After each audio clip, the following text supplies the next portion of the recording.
1944, I became 18 years old, and I was eligible for the draft, and I was drafted.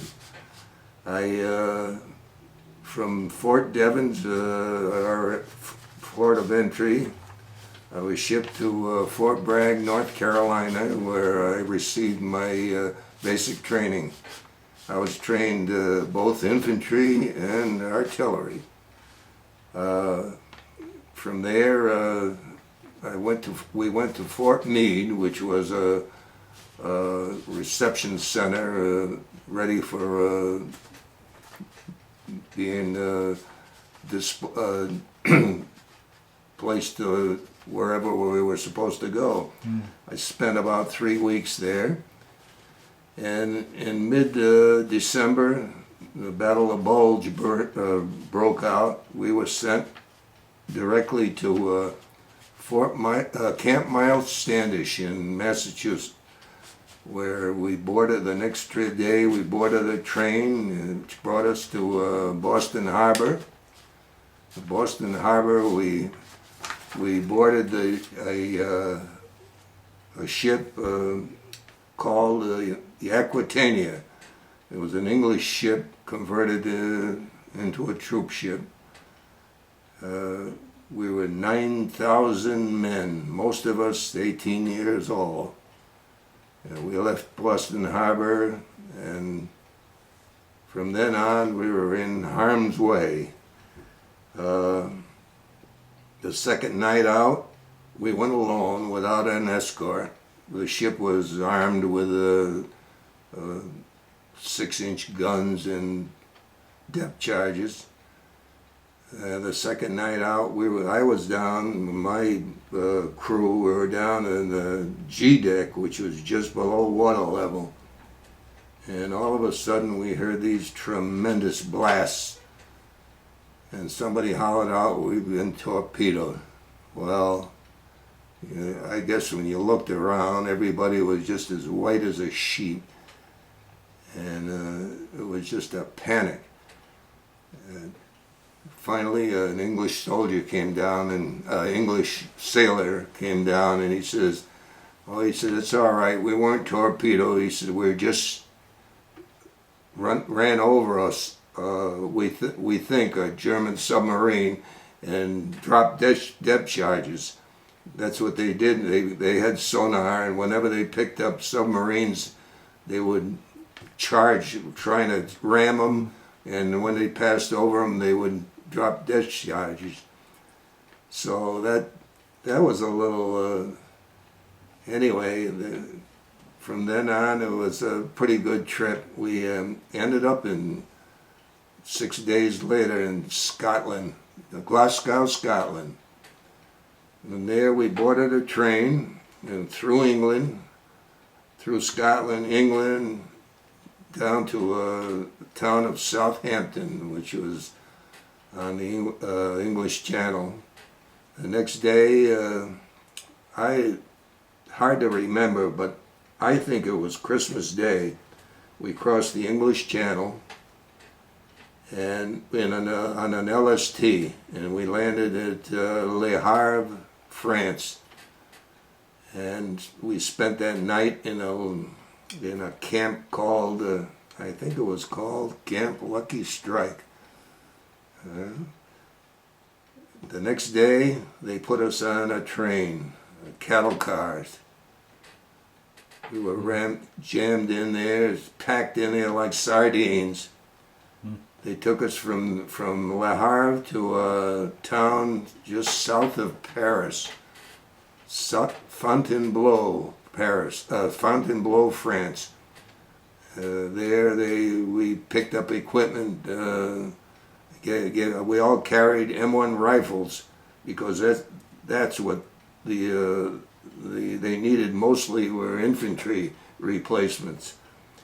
And they put us back on this cattle car, and the next day we headed towards the front lines. And I remember the train stopping during the day in a rock cut, and we got out and they fed us sea rations or whatever. And the reason they stopped there was we were already in range of enemy planes, and they were searching for troop trains, which were good targets for them. Finally, that night we boarded the train again, and the next morning we arrived in a little town, if I remember right, called Tongres, Belgium. It was from there we spent that night in a little tent camp right out of the outskirts of the town. And I remember that place vividly because that night we heard this noise, and all of a sudden it stopped, and somebody said, "Hit the ground." It was a buzz bomb. It was one of those the first V1 rockets, and it ended up probably a half a mile from us in the town. And we were sleeping on the frozen ground. And I remember bouncing off the ground. That's how bad the explosion was. Anyway, the next day they took us to Aachen, Germany. It was right on the Belgian-German border, and that was the replacement center where the units came from the front lines to pick up their replacements.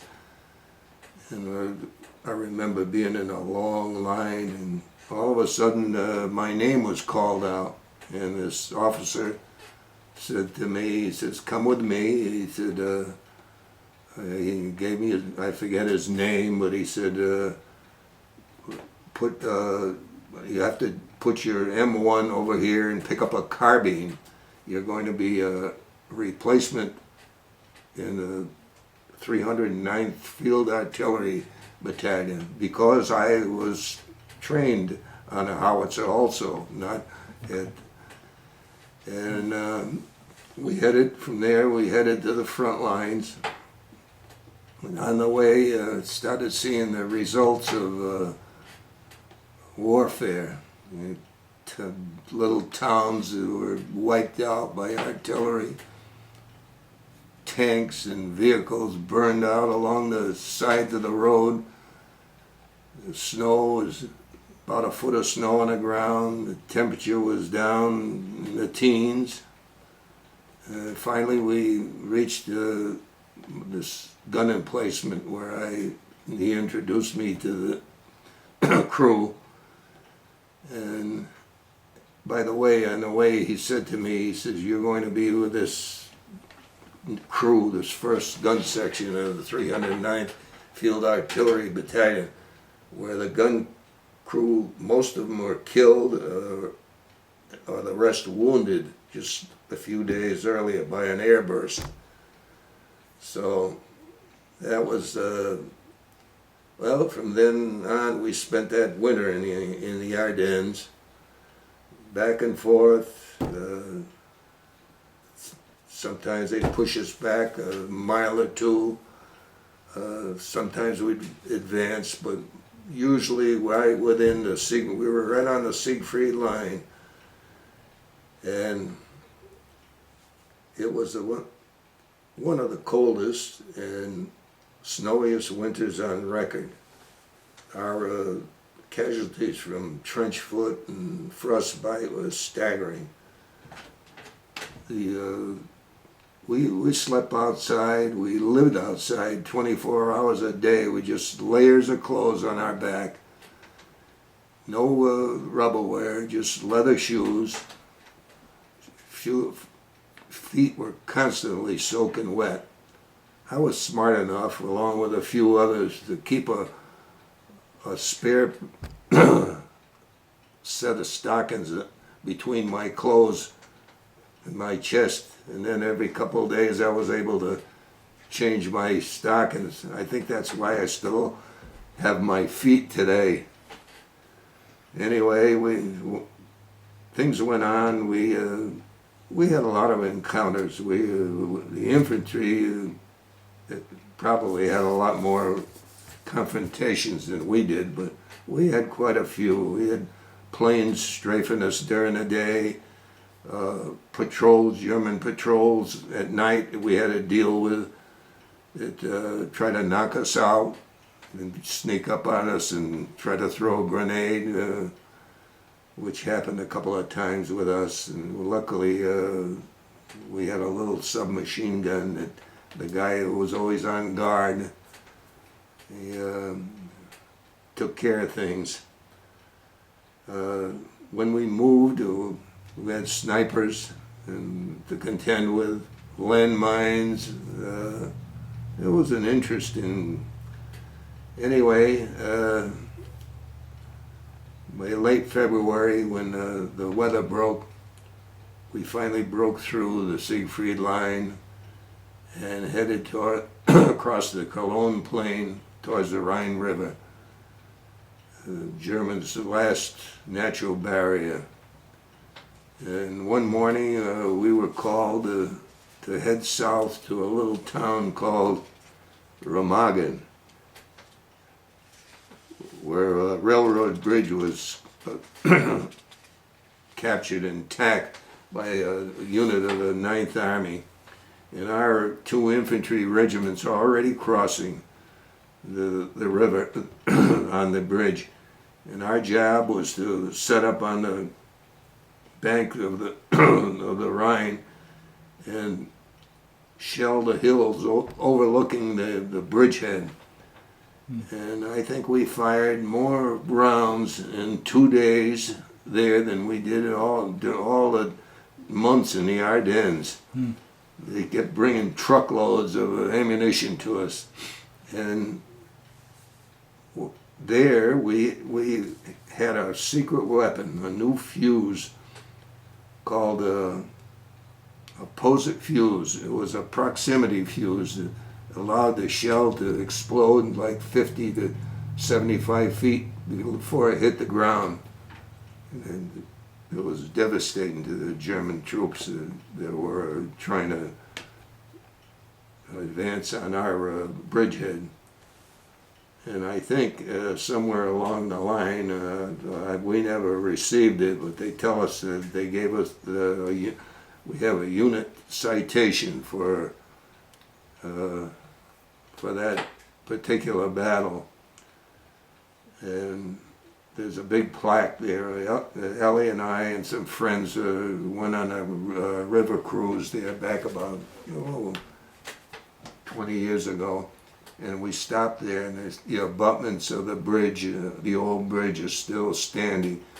And there are 2 plaques there honoring the 78th Infantry Division, the 9th Armored, and another plaque for my outfit, the 309th Field Artillery.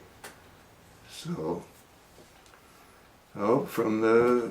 and then we became out of range, and we had to wait for a pontoon bridge being built across the river.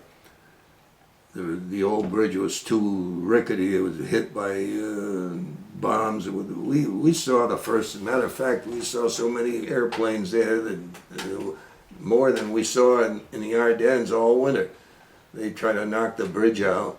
We saw the first 2 German jets come down, dive down, and it was like reading the Flash Gordon in our day. And he used the V2 buzz bombs even when they were hit way off target. But this is how desperate they were to get rid of that bridge, because that was the last connection across the Rhine. Anyway, the morning they finished the pontoon bridge, we were the first to cross my battalion, because they wouldn't let us cross the old bridge. We were too heavy. We had tractors with that pulled the guns, and we were heavy. Well, we got across with about halfway across, and they had a smoke screen, but the Germans had the bridge zeroed in. And boy, all hell broke loose. It was like the biggest firework display that I ever saw.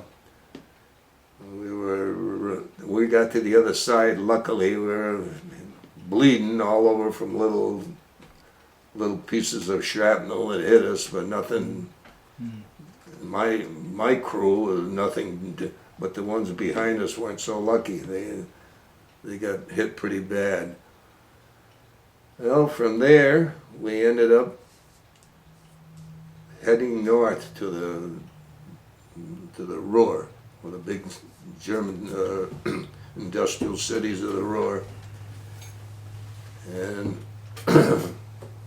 we about a month after we crossed the river, we ended up surrounding the three complete German armies, as a matter of fact, and the battle went on for a couple of weeks, and they finally surrendered, and that was the end of our. And a couple of days later, they sent us to occupy the city of Kassel. We were the first foot soldiers. The tanks had bypassed the city, and they were headed towards Berlin. And that was an interesting thing too. We got to that city that night. It was all bombed out. There's pictures that you'll see that I had of the city. Yeah, it seemed like everybody was gone. And my crew, I had about 4 men. We had to guard this bridge over the Fulda River, and our orders were to check all the servicemen, and they were discharging everybody, and we were to detain all the SS men that came through. They were after them. Anyway, that night there were buildings on the outskirt, and we could see the shades going up and down, and we knew somebody was there. The next morning, it was unreal. People came out of those buildings and as though nothing happened. Mostly women and children. And that was it. From there, we ended up training for the next 2 months for the Japanese War, which was still going on. We were on this little town, and there was a lake there. We were practicing amphibious exercises. Yeah. Wow. Yeah. Finally, the war ended in Japan, and that was it. And from there, they sent us to occupy the city of Berlin. And from Berlin, I ended up coming home in February of '46. My father was dying of cancer, so the Red Cross had sent me papers to come home, and I came home. Then after that, I was discharged in April, late April, and I joined the reserve for 3 years, and that's my story. Well, Joe, I was wondering if you would have any memories about your life in the military, as far as what would you do for fun or for good luck, or to help you survive or whatnot. Well, Probably didn't get much entertainment in those days. No, we didn't get any. The entertainment came later when we ended up in the Army of Occupation. Then we went on vacations. I remember going to Paris one year for 1 month there for a week, and later on a week in Switzerland, which was pretty nice. Yeah. Other than that, when I went in, we for about 5 months of straight combat, we had never slept in a bed until we got into the cities there. And then there were houses, abandoned houses. We were able to go inside. and take a shower. That was another story. You know. In the Ardennes, the Ardennes was really bad. We had no way of washing or even our mess kits. The kitchen would try to get us one hot meal a day if they could reach us. And when they got through eating, we had no way of cleaning our mess kits, only snow. We used snow and wiped them out, and we all ended up with dysentery. And it was awful, you know, especially when we didn't have toilet paper. We ran out of toilet paper, and it's a story that's unbelievable. Yeah. Yeah, but after in the Army of Occupation, it was altogether different. It was like coming out of one of the guys in my tape, I remember saying, it's like coming out of hell and ascending into heaven. How so? How was it? How much different was it? Well, geez, we ended up living inside. We had buildings. We had people doing all our laundry. We fed them. Our kitchen would get enough food to feed these people. Oh, it was like living like a king after that. Yeah. So you lived in Germany then, right after the war closed? After the war, we lived in the two cities. First, it was the city of Kassel, which is in the central part of Germany. Mm-hmm. And it was supposed to be one of the real Nazi cities, from what I understand. But we had no problem with like now, this war, these fellas, they go in and they have all kinds of people trying to kill them. We had nothing. Well, we were law and order. We didn't stand for anything but what we wanted, and that was it. Mm-hmm, mm-hmm. Yeah. And any recollections of what the German people were like? That's what I said. They turned out to be very friendly. They were happy that they were occupied by the Americans instead of the Russians. That was the big deal. Mm-hmm. And by the way, when we did occupy the city of Berlin, we were with the Russians and the English and the French, and we had a lot of problems with the Russians. We had more problems with the Russians than we did with the Germans. Mm. They were some crew, I'll tell you. Every night we'd end up in fights in these pubs, We'd get out and have a few drinks, and then he ended up having a fight with the Russians, not the Germans, the Russians. Usually over women. Over women?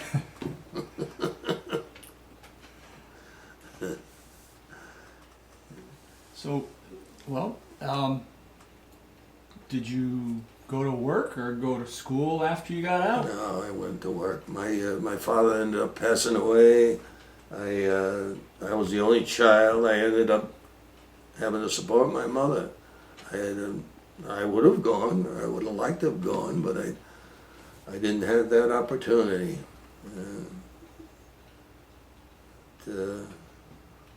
It turned out all right. Eventually, I went in business for myself, and we did all right.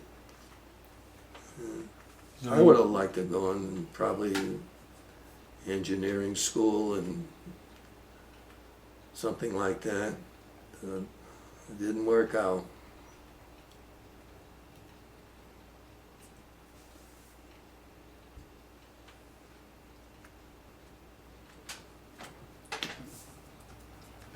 I noticed downstairs, Joe, you showed me a plaque. You've been a member of the American Legion for 50 years. Yeah.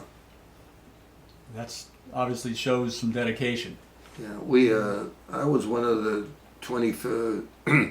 five guys that originally started our post here in Durham, and then they, after 50 years, they gave us a.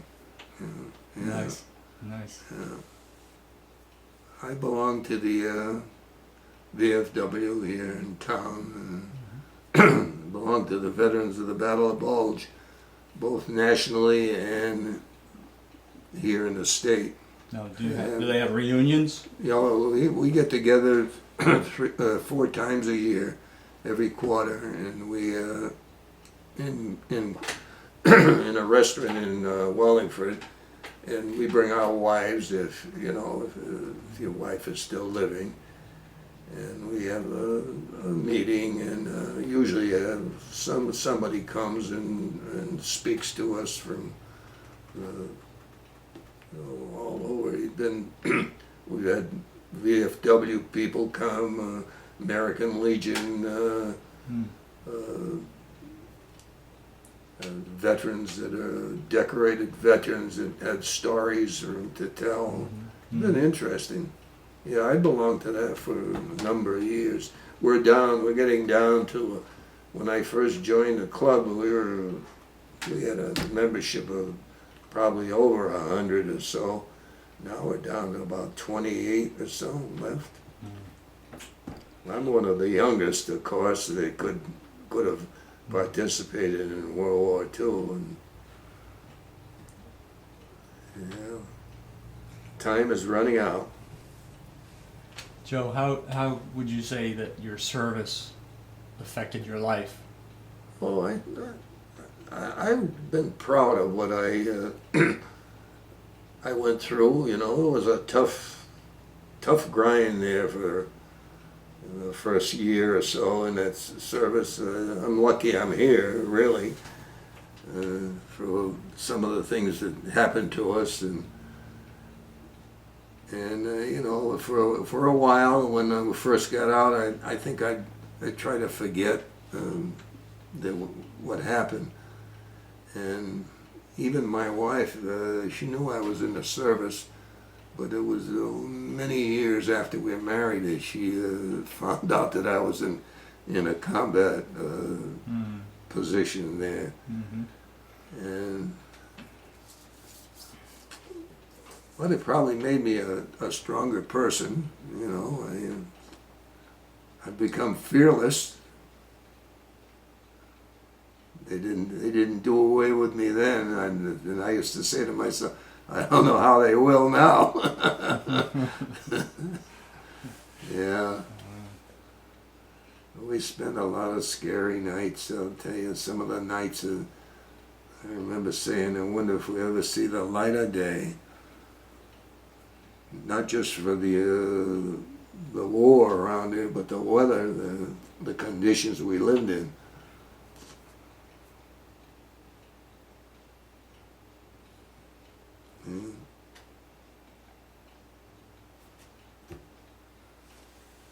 All right, Joseph Romboli, thank you very much for your time. You're welcome. The tanks once. The tanks came? Two tanks. One morning, we got what they call a march order. We get a telephone call to move out. They're breaking through. That happened often, you know. But that gave us plenty of time to you know, hook up. We'd have a tractor that we'd hook the gun to, and then we'd move back maybe a mile or two. But this time, 2 tanks that came up over the horizon, and we ended up shooting it out with them with direct fire. Luckily, we didn't hit them. Luckily, they turned around and Wow. And they didn't hit you either. no, they didn't even fire a shell at us, because we had like our gun and number 2 gun were right away were loaded for direct fire, and we fired a couple of shots, exploded pretty close to them. These were I guess Panzers. they figured, hey, we better not get any closer. They turned around and These were the big tanks, or they were big ones. I don't know whether Tigers or what they were. Hmm. Was there any infantry with them, or no? No, we didn't see any infantry with them. You know, the front lines in those days were, it wasn't a solid line like World War One, where Right. there were places where there wasn't anybody there, and then there'd be a few infantry companies here and there, but there were holes in between where. Yeah. Yeah. You want to take this tape, just if you get time?